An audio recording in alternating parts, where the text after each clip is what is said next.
Howdy out there, folks. Today we're going to take a look at this classic 1980s horror flick, Psycho 3, actually directed and starred by Anthony Perkins in, of course, the titular role of Norman Bates. And I would like to first start off by saying that while I think this is perhaps, the first being the best, Psycho 2 being right next to it. Some even saying Psycho 2 is better than Psycho. I don't go quite that far, but I think it's a good film.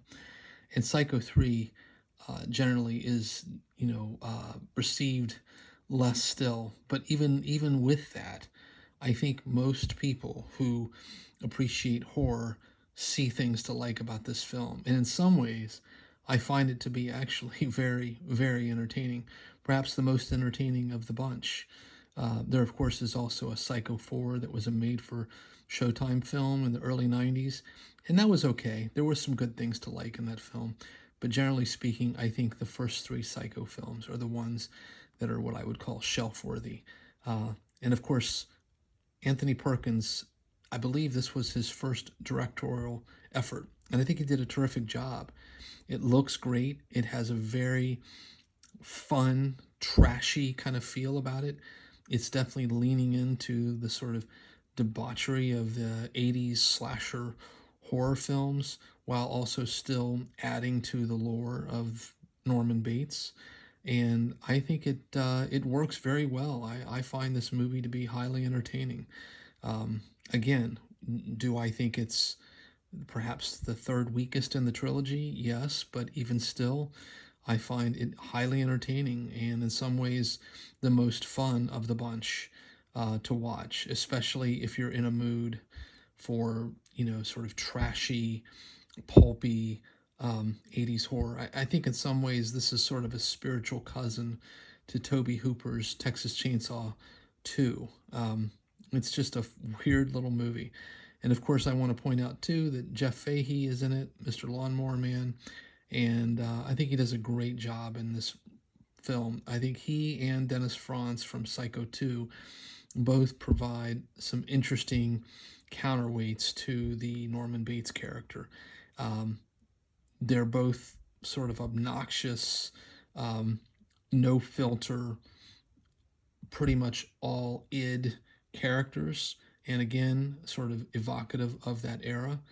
But I think they achieve their aims in slightly different ways. I would probably put the Jeff Fahey character in front of the Dennis Franz character in terms of at least likability. They're both pigs, but I think Jeff Fahey really walks a fine line between being charming, disgusting, funny. He does a great job in this part.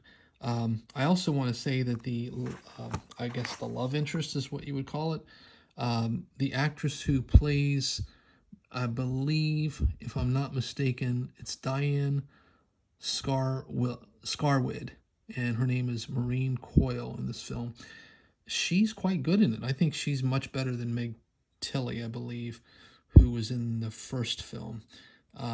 I find her to be much more believable. And again, I think the story, while it's not going to, win any awards in terms of originality, I think it properly sort of carries the story or the lore forward. And I think in some ways kind of fixes some of the errors that were made in the screenwriting of the second film. I won't go into that because it would involve spoilers, but I would just say that narratively speaking, I think it works. I enjoy it. So, of course, this is the Scream Factory Shout Factory Blu-ray release, the collector's edition, and they do a great job. There's a wonderful commentary on here.